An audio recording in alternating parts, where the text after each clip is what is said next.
Pretty Girl Club. Welcome back to another episode of Diabolicals United, baby. As you can see, Black YouTube is coming for my ass right now because they are obsessed with the Pretty Girl Club. We are obviously and always wearing our crowns on the pedestal, but have you noticed that none of them can address our talking points? Not the black men, not the black women. Oh, and also, if all of us are just unambiguous, monoracial, dark skinned black people, and if the one drop rule is valid, then wouldn't that mean colorism, texturism, and featurism do not exist? But let's get into 21 questions that Black YouTube cannot answer. Question number 1. What is the darkest shade of light skinned? Don't name celebrities, name Fenty shades. Point fingers and name names, baby. What is the darkest shade of light skin? Because there's a tendency on Black YouTube to constantly move the goalpost of what light skinned is, because a lot of dark skinned, unambiguous, monoracial Black people want to approximate themselves to you.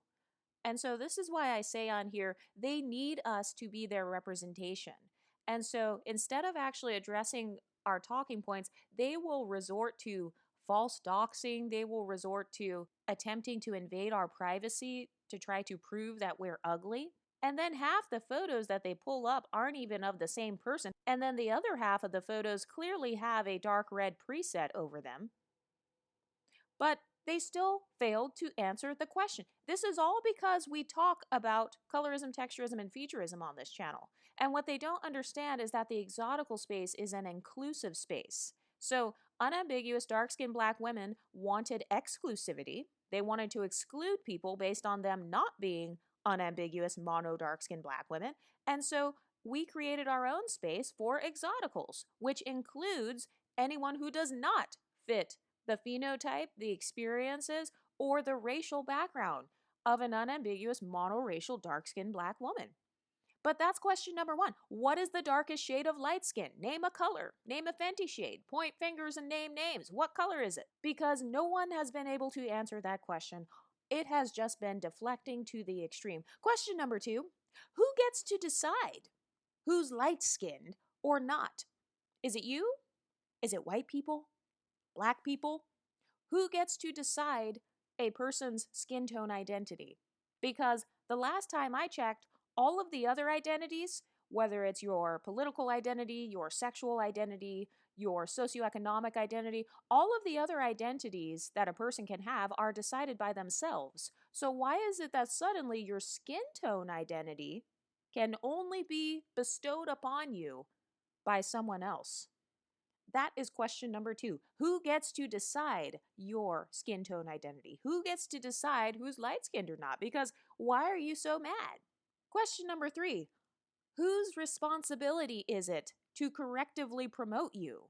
Chrissy, you talk a lot about corrective promotion on your YouTube channel as being one of the solutions to colorism. Not only do I think that that is incredibly unrealistic and codependent, but whose responsibility is it to correctively promote dark-skinned, unambiguous black women? Who are you putting that labor on?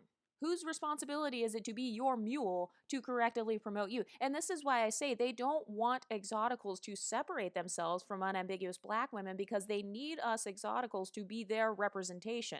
They need us to be their mules. They need to hide behind all of our beauty, whether you're light-skinned or dark-skinned. And that's another thing. They think that we're colored. They don't understand that we include dark-skinned mixed women over here. We include dark-skinned women who have type 3 hair over here. So they thought that we were colorist, and once they see that, no, we've got women of all shades on this channel, we've got mixed black women and monoracial black women who happen to have different hair textures and stuff because they have a multi-ethnic background. That's question number 3. Whose responsibility is it to correctively promote you? Are you looking to the exoticals to do that? Because we're no longer doing that. Because look at how you guys attempt to treat us when we simply ask questions.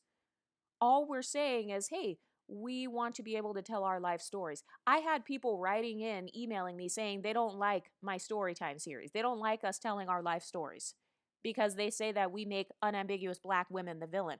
Well, unambiguous black women ain't always the hero, sis. Okay, so we as Exoticals, we had no problem being the villain in your stories. I would never tell a dark-skinned black woman that she can't tell her life story on YouTube. But suddenly, when all of us create our own YouTube channels and start speaking about colorism, texturism, or featureism from our perspectives, suddenly it's you guys are being racist, colorist, and texturist against black women. So now we're going to try to stalk all of you guys or invalidate you guys as a deflection because we can't address any of your talking points. This reminds me of how they treated Cynthia G. Remember when she was talking about dusty black men, then they started talking about her bang? They started talking about the bayang. This also reminds me of Jessica X. Remember her? She was like a red pill person, I think. And then they were like, well, you're probably ugly. And then they tried to like stalk her and stuff. They were trying to falsely dox her. They were pulling up all these different pictures saying, oh, she's an ex worker. Now they're saying I'm also an ex worker as well. Apparently, I'm an ex worker and a reporter and a pastor at the same time. But that's question number 3. Whose responsibility is it to correctively promote you? You still haven't been able to answer that. Whose responsibility is it to represent you? Whose responsibility is it to get you into Hollywood and to put you on all the movies and to put you on Instagram and to make all of these pages for you and stuff? Whose responsibility is it? Because the Exoticals, we are stepping away. We're not making that our responsibility. We have chosen to create our own space on YouTube. All we did was we listened to what you guys said. You guys said that we were coming onto your YouTube channels and centering ourselves in your talking points when you were talking about colorism. You guys said that we were coming in and saying that we were making the conversations about us. And so we agree that you should have your own exclusive spaces. And so we are creating our own inclusive space with women of all shades, dark skinned or light skinned. So we don't care if people are dark skinned. So this community supports dark skinned women who look a little bit ambiguous or a little bit more ambiguous. But question number 4, are mixed people black? Are biracials black? You still haven't answered that. Are biracial people black? Because if you view biracials as non-black, that would mean that if somebody has a biracial parent, they technically have a non-black parent because biracials are not black. So if you have a black parent and a biracial parent, you have a non-black parent based on that logic. So if biracials aren't black and you have a biracial parent, then you technically, according to that logic, have a non-black parent. So where's the answer to that? You guys still have not addressed that. You have not addressed my talking point about that. Why not? Could it be that you like to use situational ethics to throw exoticals in and out of unambiguous blackness at will? Question number 5. What DNA percentage must you have to be considered black? Does 50% blackness make you black, 60% blackness, 75% blackness, 80% blackness? Because this channel has done a very thorough job in explaining exactly what makes somebody black and exactly what does not make somebody fully black. A lot of people gave me so much smoke when I first started this channel when I was following the 75% rule that was actually started based on Chrissy. Well, I don't know if it was started based on Chrissy, but a few years ago on Chrissy's YouTube channel, she shared a petition that was going around in the UK, and that petition was to make mixed race its own category. This was in the UK. And on the petition, it said that anyone that was 25% or more of non-black ancestry, that they would be in the mixed race category. And so I actually did what Chrissy said. I got out of her spaces. I created my own space based on her own YouTube video that she made back then that is now hidden. And I said on my YouTube channel, okay, these are my rules for what I consider to be black. If you are more than 75% black, you are monoracial.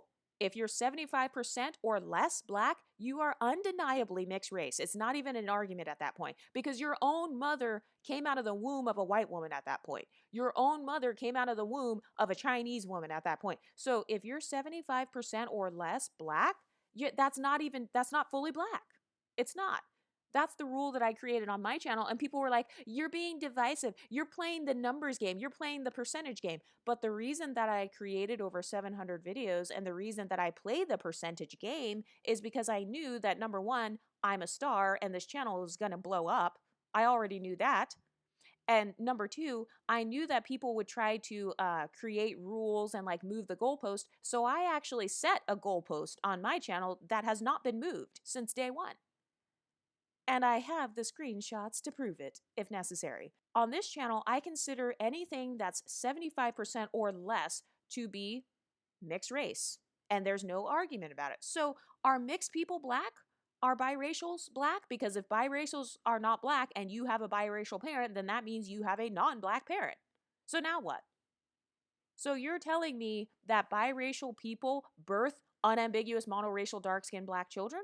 But that's question number 6. If biracials are not black and someone has a biracial parent, wouldn't that mean that they have a non-black parent?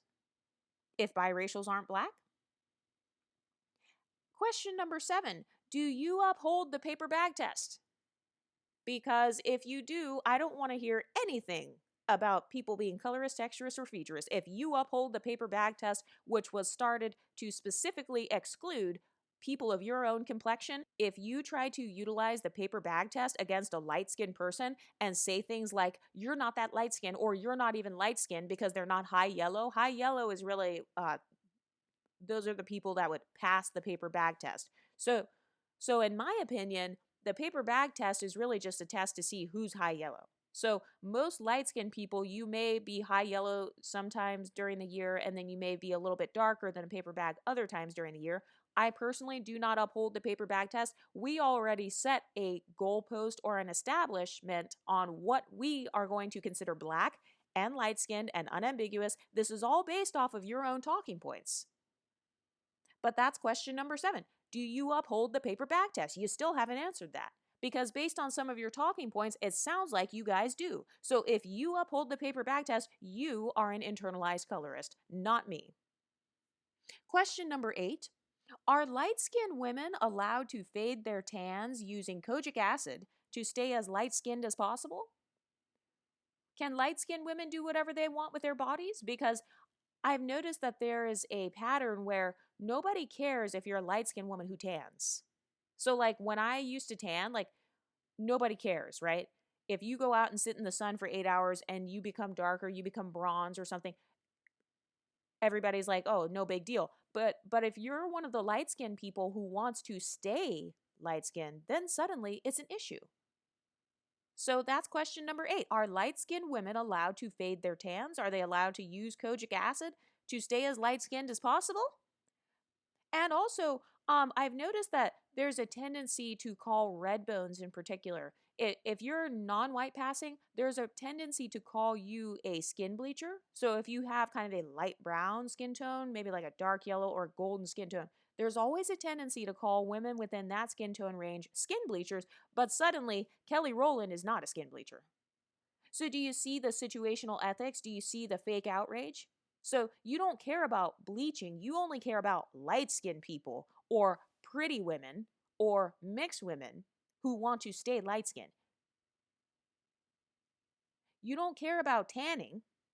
Or if you do care about people bleaching, you only care if they go from dark skin to a legit light skin. You don't care if they go from deep ebony to milk chocolate. So do you see how they only police certain types of people who don't want to get a tan or people who fade their tans?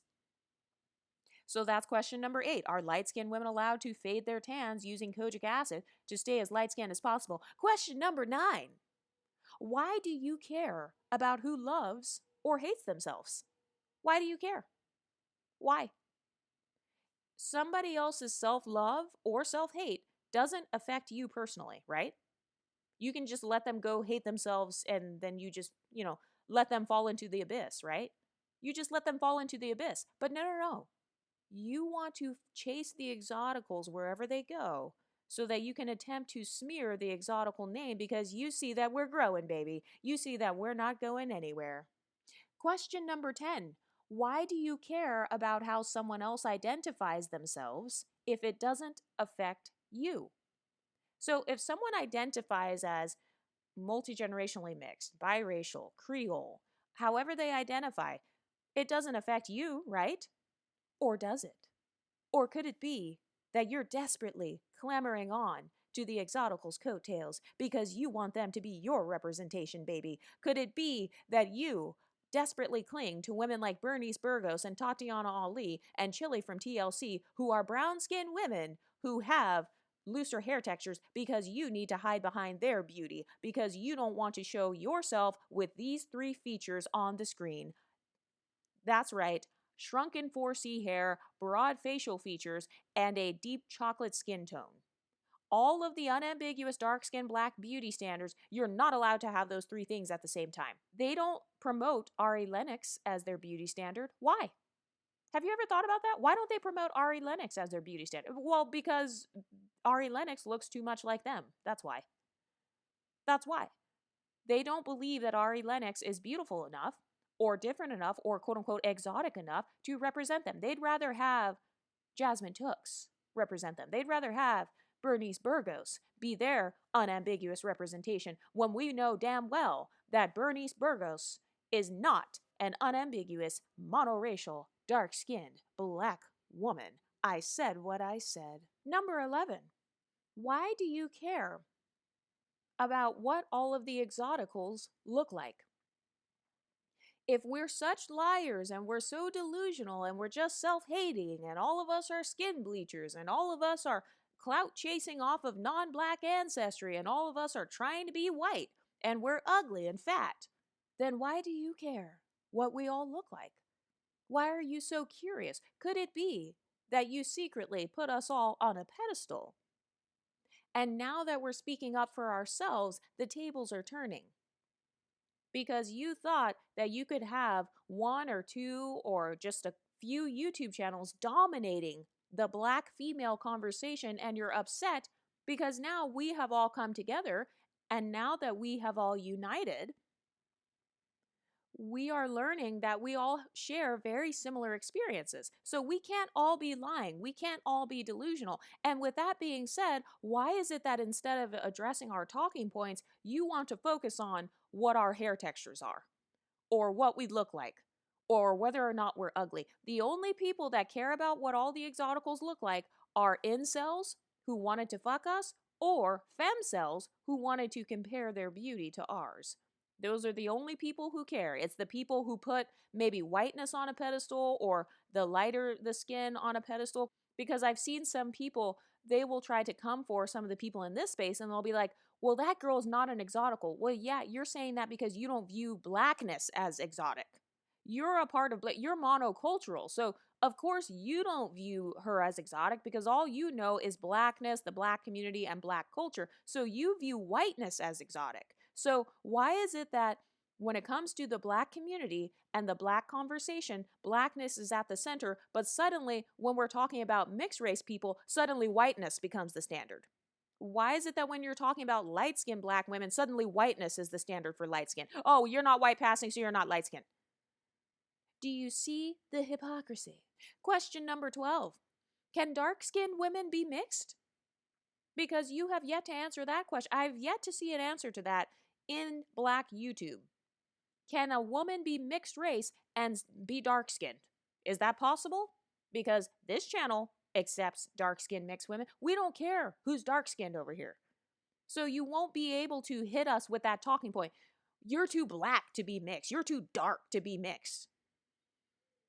We don't care what you have to say about our identities, because why is it that every other identity in existence gets to be determined by yourself? Whether you're gay or straight, you get to determine that. Whether you are Republican or Democrat, that identity is determined by you. Whether you identify as being from the West Coast or the East Coast or being Southern, all other identities are self-identified. But suddenly, when it comes to being mixed or light-skinned, biracial, or anything like that, or pretty, anything that they put on a pedestal in black YouTube, suddenly you're not allowed to self-identify as that. Other people have to bestow that upon you because it's a trophy or a prize that they pedestalize. But that's question number 12. Can a woman be dark-skinned and mixed? Question number 13. Are dark-skinned biracial women black? Are biracials black? You still haven't answered that. Are biracial women black, even if they're dark-skinned? Yes or no? So is Chili an unambiguous dark-skinned black woman? Why did you even feel the need to make a separation in terminology if all of us are the same?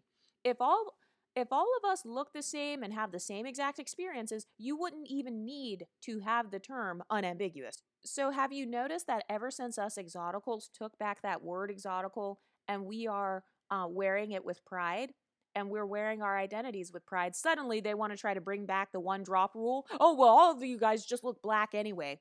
Everybody's just dark skinned and unambiguous, and the world sees you as black. A KKK member would still see you as black.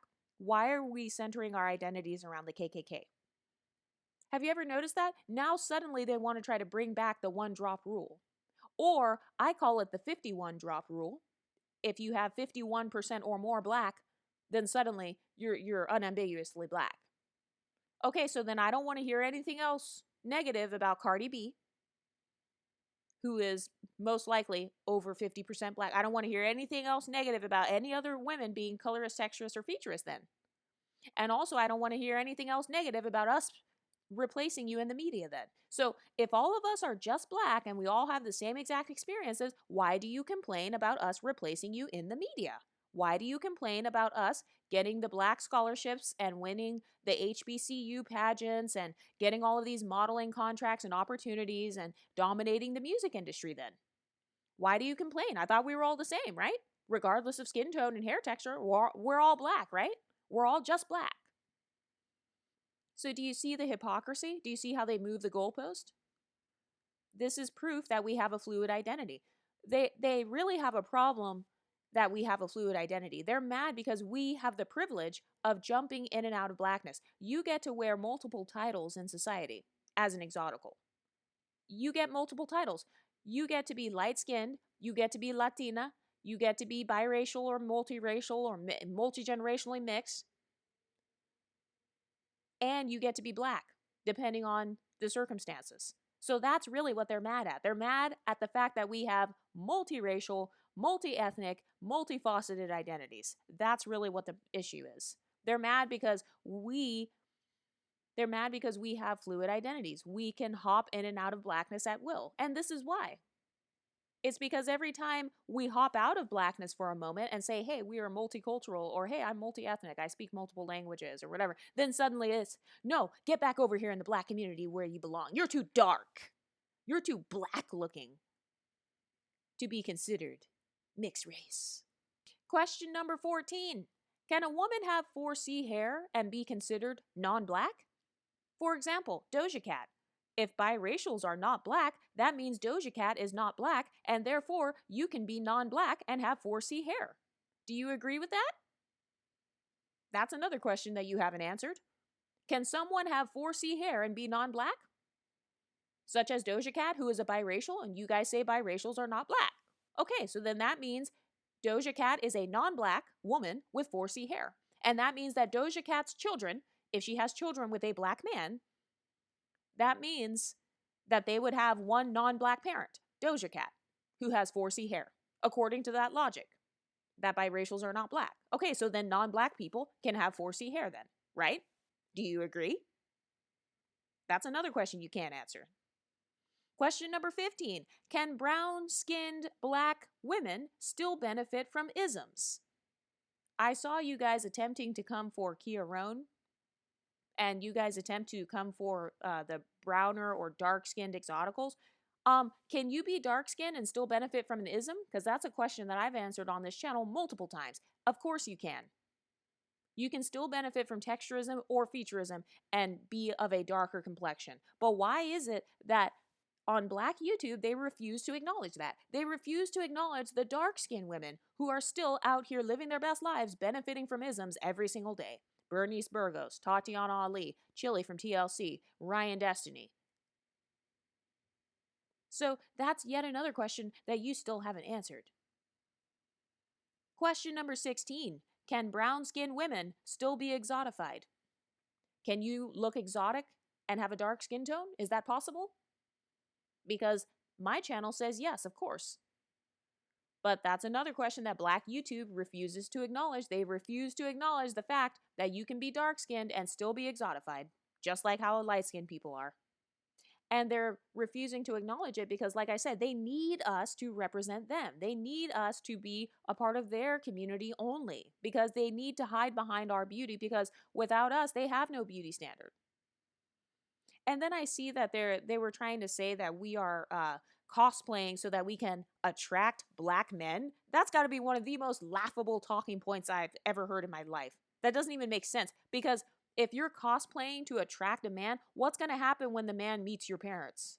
You know what I mean? Like, what's going to happen if he, I don't know, if he sees your pictures? Let's say you get all these surgeries because people are trying to say that, like, all of us are bleachers or we're getting all these surgeries or we're just wearing wigs and weaves. Okay, well, eventually, whatever man you're cosplaying for, he will see what you looked like before the surgery. He will see what you looked like without the weaves.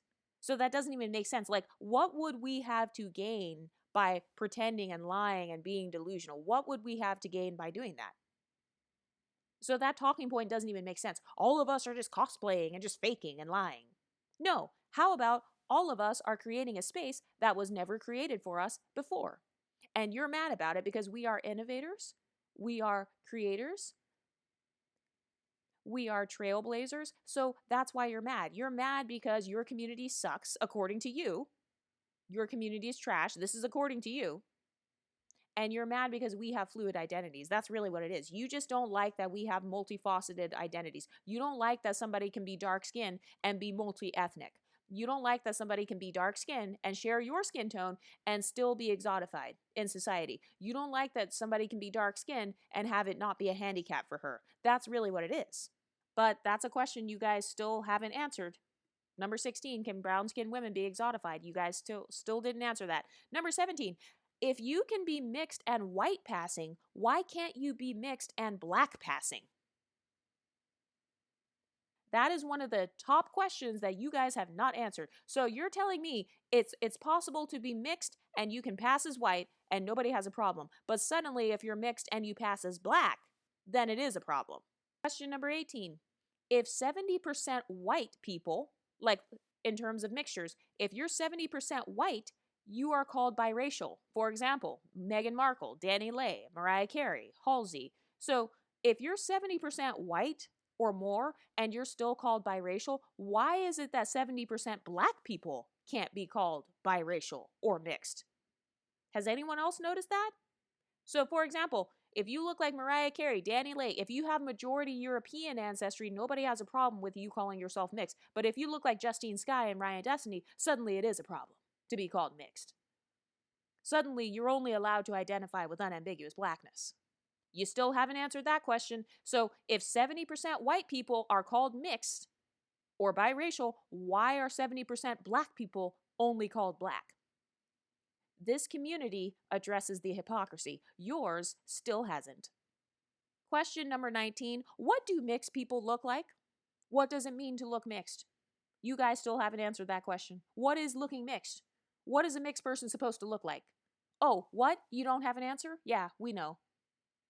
Because in this space, we understand and celebrate the diverse phenotypes of the mixed race community. And this channel decenters whiteness as well. So that's another thing. They're not used to women who center their blackness in their multiracial and multi-ethnic identities. That's really what makes the exotical space special. It's the fact that we celebrate our fluid identities, but we also celebrate our blackness at the same time. They don't know how to do that because they're monoracial, monocultural, or they could be multiracial and monocultural. Chrissy, do you think that unambiguous dark-skinned black women look like Lori Harvey? Who's closer to Lori Harvey's phenotype? You or women that you claim are mixed race?